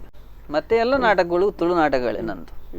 ಸೊ ಈಗ ಒಂದಷ್ಟು ಹೊಸ ತಂಡಗಳು, ಅಂದ್ರೆ ಪರಿಚಯ ಇಲ್ಲದವರು ನಿಮ್ಗೆ ಫೋನ್ ಮಾಡಿ, ಸರ್ ನಿಮ್ಮ ಕತೆ ಬೇಕು ಅಥವಾ ನಿಮ್ಮ ಕತೆಗಳು ನಮಗೆ ಬರ್ದು ಕೊಡಿ ಅಂತ ಕೇಳುವಾಗೆಲ್ಲ ಹೇಗೆ ಅನ್ನಿಸ್ತದೆ ಸರ್ ನಿಮ್ಗೆ? ಎಷ್ಟು ಖುಷಿ ಆಗ್ತದೆ? ಖುಷಿ ಆಗ್ತದೆ. ನಾನು ಬನ್ನಿ ಅಂತ ಹೇಳ್ತೇನೆ. ದೂರದಿಂದ ಬರ್ತಾರೆ, ಕಾಸರಗೋಡು ಆಚೆ ಸೈಡ್ ಇಂದ ಕೂಡ ಬರ್ತಾರೆ, ದೂರದಿಂದ ಕೂಡ ಬರ್ತಾರೆ. ಬಂದು ನನ್ನ ಕತೆ ತಕೊಂಡು ಹೋಗ್ತಾರೆ, ನಾಟಕ ಮಾಡ್ತಾರೆ, ನನ್ನ ಕರೀತಾರೆ. ಕೆಲವು ಕಡೆ ದೂರ ಕಡೆ ಹೋಗ್ತೇನೆ, ಕೆಲವು ಕಡೆಗೆ ಹೋಗ್ಲಿಕ್ಕೆ ಆಗುದಿಲ್ಲ. ಒಂದೇ ದಿವಸ 5-6 ನಾಟಕಗಳು ಇರುದುಂಟು ನಂದು ಒಂದೇ ದಿವಸ. ಗಣೇಶೋತ್ಸವಕ್ಕೆ ಒಂದು ದಿವಸ, ಒಂದು 2 ವರ್ಷ ಮುಂಚೆ 9 ನಾಟಕಗಳು ಒಂದೇ ದಿವಸ, 9 ನಾಟಕ ಬೇರೆ ಬೇರೆ ಕಡೆ. ಹೋಗ್ಲಿಕ್ಕೆ ಆಗುದಿಲ್ಲ. 1-2 ಕಡೆಗೆ ಹೋಗ್ಬೋದು, 2-3 ಕಡೆಗೆ ಹೋಗ್ಬೋದು ಹೆಚ್ಚಂತ. ಆ ತರ ಉಂಟು. 9 ನಾಟಕ ಪ್ರದರ್ಶನ ಆದದ್ದು ಕೂಡ ಇದೆ. ಸೊ ಈಗ ನೀವು ಹಾಗೆ ಹೇಳಿದಾಗೆ ಅಂದ್ರೆ ಮೊದಲಿಗೆ ಹೇಳಿದಾಗೆ ಸ್ಕೂಲ್ ಡೇಸ್ ಅಲ್ಲಿ ಬರಿತಾ ಇದ್ರಿ 5ನೇ ಕ್ಲಾಸ್ನಲ್ಲಿ ಇರುವಾಗ, ಆಗ ನಿಮ್ಗೆ ಮೊದಲು ಬರಿಬೇಕು ಅಂತ ಅನ್ಸಿದ್ದು ಯಾಕೆ ಅಂತ ನೆನಪಿದ್ಯಾ? ಅಂದ್ರೆ ನಂಗೆ ಬರಿಬೇಕಪ್ಪ, ಅಥವಾ ಎಲ್ಲರೂ ಪ್ರೋತ್ಸಾಹ ಮಾಡಿ ನೀನ್ ಬರಿಬೋದು ಅಂತ ಬರ್ಸಿದ್ರ ಟೀಚರ್ಸ್ ಫ್ರೆಂಡ್ಸ್, ಅಥವಾ ನಿಮಗಾಗಿ ನೀವೇ ಇಲ್ಲ ನಾನು ಬರಿಬೇಕು ಅಂತ ಬರ್ದಂತದ್ದ ನೆನಪಿದ್ಯಾ? ನಾನು ಬರ್ದಂತದ್ದು ನನಗಾಗಿ, ನಂಗೆ ತಲೆಯಲ್ಲಿ ಓದುವುದಕ್ಕಿಂತ ಕಲಿಯುವುದಕ್ಕಿಂತ ಓಡ್ತಾ ಇದ್ದದ್ದು ಅದೇ, ಏನಾದ್ರೂ ಒಂದು ಬರಿಬೇಕು, ಏನಾದ್ರು ಮಾಡ್ಬೇಕು. ಎಲ್ರು ಹೇಳ್ತಾರೆ ನಾನೊಂದು ಕಲ್ತಿದ್ರೆ ಒಂದು ಏನಾದ್ರು ಕಲಿತು ಸ್ವಲ್ಪ ಕಲಿತು ನೀನು ಏನಾಗ್ತೆ ಅಂತ ಹೇಳಲಿಕ್ಕೆ ಸಾಧ್ಯ ಇರ್ಲಿಲ್ಲ ಅಂತ. ಆ 7ನೇ ತರಗತಿ ನಾನು ಓದಿದ್ರು ಕೂಡ ನಾನು ಸ್ಪಷ್ಟವಾಗಿ ಬರಿತೇನೆ, ಎಲ್ಲಿ ಕೂಡ ತಪ್ಪಿರುವುದಿಲ್ಲ. ಇಂಗ್ಲಿಷ್ ಕೂಡ ನಾನು ಓದ್ತೇನೆ, ಇಂಗ್ಲಿಷ್ ಕೂಡ ಬರಿತೇನೆ, ಯಾವ್ದು ಎಲ್ಲಿ ಕೂಡ ಇದು ನಂಗೆ ಗೊತ್ತಾಗುದಿಲ್ಲ ನಾನು 7ನೇ ತರಗತಿಯವರೆಗೆ ಕಲ್ತದಂತ. ನೀವು ಹೇಳಿದ್ರೆ ಮಾತ್ರ ಗೊತ್ತಾಗುದು. ಆ ಟೈಮಲ್ಲಿ ಆ ಎಜುಕೇಶನ್ ಕೂಡ ಹಾಗೆ ಇತ್ತು. ನಾವು ಒಂದು ಎರಡು ಸಲ ಫೈಲ್ ಆಗಿದ್ದೇವೆ ಕೂಡ, ಆ ತರ ಫೈಲ್ ಎಲ್ಲ ಆಗ್ತಿದ್ವಿ. ಹಾಗೆ ಅಂದ್ರೆ ನಂಗೆ ಯಾವಾಗ ಬರಿಬೇಕು ಮಾಡ್ಬೇಕು, ಏನಾದ್ರು ಮಾಡ್ಬೇಕು ಅಂತ. ಅದಕ್ಕೆ ನಮ್ಮ ಸ್ಕೂಲ್ ಮಾಸ್ಟರ್ ಕೂಡ ಸಪೋರ್ಟ್ ಮಾಡಿದ್ರು. ಅವಾಗ ಏನಾದ್ರು ಮಾಡಿ ನೀನೆ ಮಾಡು ಬರೋದಿಲ್ವಾ ಮಾಡುದಿಲ್ವಾ ಈ ಸಲ ಏನೋ ಮಾಡ್ತೀವಿ ಹಾಗೆಲ್ಲ ಕೇಳ್ತಾ ಇದ್ರು. ಇದು ಕೂಡ ನೀನು ಇದಕ್ಕೆ ಆಗ್ಬೋದು, ಬೇರೆ ಇದಕ್ಕೆಲ್ಲ ಆಗುದಿಲ್ಲ ಅದೆಲ್ಲ ಹೇಳ್ತಿದ್ರು. ಆ ತರ ಅದು ಕೂಡ ನೆನಪುಂಟು. ಹಾಗೆ ಬರೀಲಿಕ್ಕೆ ಸ್ಟಾರ್ಟ್ ಮಾಡಿದ್ವಿ. ಮತ್ತೆ ನಾವು ಮುಂಬೈಗೆ ಹೋಗಿ ಮತ್ತೆ ಊರಿಗೆ ಬಂದು ನಮ್ಮನ್ನು ನೆಲೆಸಿದ ನಂತರ ನಾವು ನಮ್ಮದು ಚಾಬರ್ಕ ಕಲಾವಿದ ದೇವದಾಸ್ ಕಾಪಿಕಾಡ್ ಅವರ ನಾಟಕವನ್ನು ನೋಡ್ತಾ ಇದ್ವಿ. ಎಲ್ಲಿ ಹೋದ್ರು ಕೂಡ ಎಲ್ಲಿ ಎಷ್ಟು ದೂರ ಇದ್ರು ಕೂಡ ಹೋಗಿ ನೋಡುದು. ನಾನು ಅವರ ಕಟ್ಟ ಅಭಿಮಾನಿ ದೇವದಾಸ್ ಕಾಪಿಕಾಡ್ ಸರ್ ಅವರ ನಾಟಕ ಎಲ್ಲಿ ಪ್ರದರ್ಶನ ಆದ್ರೂ ಕೂಡ ಹೋಗಿ ನೋಡುದು. ಒಂದೊಂದು ಸಲ ಅಲ್ಲ, ಬಾಬು ಪಾರ್ವತಿ ದೇವದ್ದಿಲ ಕಾಮಣಿ ಈ ನಾಟಕವನ್ನು ಸಾಧಾರಣ 25-30 ಕಾಲ ನೋಡಿದ್ದು ಕೂಡ ಇದೆ. ಎಷ್ಟು ದೂರ ಇದ್ರು ಹೋಗಿ ನೋಡುದು, ನೋಡಿ ಬರುದು. ಟಿಕೆಟ್ ನಾಟಕ ಕೂಡ ಇದ್ರು, ಆವಾಗ ಟಿಕೆಟ್ ಎಲ್ಲ ನಾಟಕ ಆಗ್ತಿತ್ತು, ನೋಡಿ ಬರುವುದು. ಬಹುಶಃ ಕೇವಲ ಪ್ರೇಕ್ಷಕರಾಗಿ ನೋಡುವುದಕ್ಕೂ ಒಂದು ಕಲಾವಿದರಾಗಿ ನೋಡುವುದಕ್ಕೂ ಬೇರೆ ವ್ಯತ್ಯಾಸ ಇರ್ತದೆ. ನೀವು ಪ್ರತಿ ಸತಿ ನೋಡುವಾಗ ನಿಮ್ಗೆ ಹೊಸತ್ತೇನಾದ್ರೂ ಒಂದು ನಂಗೆ ಮತ್ತೇನಾಯ್ತು ಅಂತ ಹೇಳಿದ್ರೆ ಅವರದೊಂದು ನಾಟಕ ನೋಡಿ ನಂಗೆ ಸ್ಫೂರ್ತಿ ಆಯ್ತು. ಆ ನಾಟಕಗಳು, ಅವರದ್ದು ನಾಟಕಗಳು, ಕಾಮಿಡಿ ನಾಟಕಗಳು, ಆ ತರ ಟೈಪ್ ಅದೇ ಟೈಪ್ ಅಲ್ಲಿ ನಾಟಕ ಬರೀಲಿಕ್ಕೆ ಸ್ಟಾರ್ಟ್ ಮಾಡಿದ್ದು ನಾನು. ಕಾಮಿಡಿ ಜಾಸ್ತಿ ಇರುವಂತ ನಾಟಕಗಳು, ಸ್ಟೋರಿ ಸ್ವಲ್ಪ ಇರುವುದು, ಜನಗಳಿಗೆ ಹೇಗೆ ಇಷ್ಟ ಆಗ್ತದೆ ಅಂತ ನೋಡಿ ಆ ತರ ಬರೀಲಿಕ್ಕೆ ಸ್ಟಾರ್ಟ್ ಮಾಡಿ. ಅವರ ನಾಟಕಗಳೇ ಸ್ಫೂರ್ತಿ ನಂಗೆ. ಸೊ ಅದು ಒಂದು ನೋಡಿ ಕಲಿತೆ ನಾನು. ಇವಾಗಲೂ ನಾನು ಹಾಗೇನೆ, ಆದ್ರೆ ಕಾಪಿ ಮಾಡ್ತೇನೆ ಅಂತ ಅಲ್ಲ, ಅವರದ್ದು ಎಲ್ಲಿಯೂ ಕೂಡ ಅವರ ಒಂದು ಸಂಭಾಷಣೆ ನಮ್ಮ ನಾಟಕದಲ್ಲಿ ಇರೋದಿಲ್ಲ. ನಂದು ನಾಟಕದಲ್ಲಿ ಸ್ಫೂರ್ತಿಯಾಗಿ ತಗೊಳ್ತೇನೆ. ಜನಗಳು ಅವರ ನಾಟಕ ಹೇಗೆ ಇಷ್ಟಪಡ್ತಾರೆ, ಹೇಗೆ ನಾವು ಮಾಡ್ಬೇಕು, ಯಾವ ಟೈಪ್ ಅಲ್ಲಿ ನಾಟಕ ಮಾಡ್ಬೇಕು, ಆ ತರ ನಾನು ನೋಡಿ ಕಲ್ತು ಬರೆದೆ ಮತ್ತೆ. ಸೊ ಹೀಗೆ ಸಾಕಷ್ಟು ಮಾತನಾಡಿದ್ವಿ ಸರ್, ನಿಮ್ಮ ಜೊತೆ ಮಾತನಾಡಿದ್ದಕ್ಕೆ ಖುಷಿ ಆಯಿತು.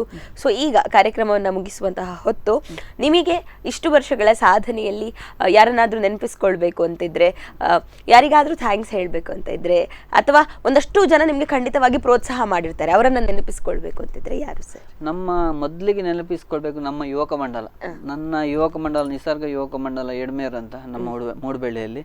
ಆ ಯುವಕ ಮಂಡಲದಿಂದ ನಮಗೆ ಒಂದು ವೇದಿಕೆ ಸಿಕ್ಕಿತು. ಇಲ್ಲದಿದ್ರೆ ವೇದಿಕೆ ನಮಗೆ ಎಲ್ಲಿ ಹೊರಗಡೆ ಸಿಗ್ತಾ ಇರ್ಲಿಲ್ಲ, ನಮ್ಮ ಪ್ರತಿಭೆ ಹೊರಗೆ ಬರ್ತಾ ಇರ್ಲಿಲ್ಲ. ಆ ವೇದಿಕೆ ಸಿಕ್ಕದು. ಆ ವೇದಿಕೆ ಆ ಟೈಮಲ್ಲಿ ನಮ್ಮ ಯುವಕ ಮಂಡಲ ಸದಸ್ಯರು ಹೆಸರೇಳಲಿಕ್ಕೆ ಹೋಗುದಿಲ್ಲ, ಎಲ್ರಿಗೂ ಕೂಡ ನಾನು ಧನ್ಯವಾದವನ್ನು ಹೇಳಲಿಕ್ಕೆ, ಥ್ಯಾಂಕ್ಸ್ ಅನ್ನು ಹೇಳಲಿಕ್ಕೆ ಇಷ್ಟಪಡ್ತೇನೆ. ಯಾಕಂದ್ರೆ ಮತ್ತೆ ನನ್ನ ಇಷ್ಟಪಟ್ಟಂತ ಕಲಾಭಿಮಾನಿಗಳಿಗೆ ನಾನು ಥ್ಯಾಂಕ್ಸ್ ಅನ್ನು ಹೇಳಲಿಕ್ಕೆ ಇಷ್ಟಪಡ್ತೇನೆ. ಮತ್ತೆ ನನ್ನ ನಾಟಕಗಳನ್ನು ಮಾಡುವಂತ ಸಂಘ ಸಂಸ್ಥೆಗಳು, ನಾಟಕ ತಂಡಗಳಿಗೆ ನನ್ನ ನಾಟಕವನ್ನು ನಿರಂತರವಾಗಿ ಮಾಡುವಂತ ಸಂಘ ಸಂಸ್ಥೆಗಳು ಇವೆ. ಅವರಿಗೆ ಎಲ್ರಿಗೂ ನಾನು ಥ್ಯಾಂಕ್ಸ್ ಅಂತ ಹೇಳಲಿಕ್ಕೆ ಇಷ್ಟಪಡ್ತೇನೆ. ಸೊ ನಿಮಗೇ ಥ್ಯಾಂಕ್ಸ್, ಯಾಕಂದ್ರೆ ನಮ್ಮ ಕಾರ್ಯಕ್ರಮಕ್ಕೆ ಬಂದಿದ್ದೀರಿ, ನಮಗೂ ಖುಷಿ ಆಯಿತು. ಕಲಾವಿದ ಅಂದ ಕೂಡಲೇ ಕೇವಲ ಕಲಾವಿದರನ್ನ ಪರಿಚಯಿಸುವಂಥದ್ದು ನಮ್ಮ ಕಾರ್ಯಕ್ರಮದ ಉದ್ದೇಶ ಅಲ್ಲ. ರಚನೆಕಾರರಾಗಿರ್ಬೋದು, ನಿರ್ದೇಶಕರಾಗಿರ್ಬೋದು, ಎಲ್ಲರೂ ಒಟ್ಟಾರೆ ರಂಗಕ್ಕೆ ಯಾರೆಲ್ಲ ಅವರವರ ಸಾಧನೆಯನ್ನ ಮಾಡ್ತಾ ಇದ್ದಾರೆ, ಅವರ ಸೇವೆಯನ್ನು ಸಲ್ಲಿಸಿದ್ದಾರೆ. ಸೊ ನಿಮ್ಮ ಜೊತೆಗೆ ಮಾತನಾಡಿ ನಮಗೂ ಖುಷಿ ಆಯಿತು. ನಮ್ಮ ಕಾರ್ಯಕ್ರಮಕ್ಕೆ ಬಂದದಕ್ಕೆ ತುಂಬ ಹೃದಯದ ಧನ್ಯವಾದಗಳು ಸರ್. ನನ್ನನ್ನು ಕರೆದು ನನ್ನ ಒಂದೆರಡು ಅಭಿಪ್ರಾಯವನ್ನು ಕೇಳಿದಂಥ ಸ್ಪಂದನವಾಹಿ ಎಲ್ಲ ಸಿಬ್ಬಂದಿಗಳಿಗೆ ನನ್ನ ಧನ್ಯವಾದಗಳು ಸರ್.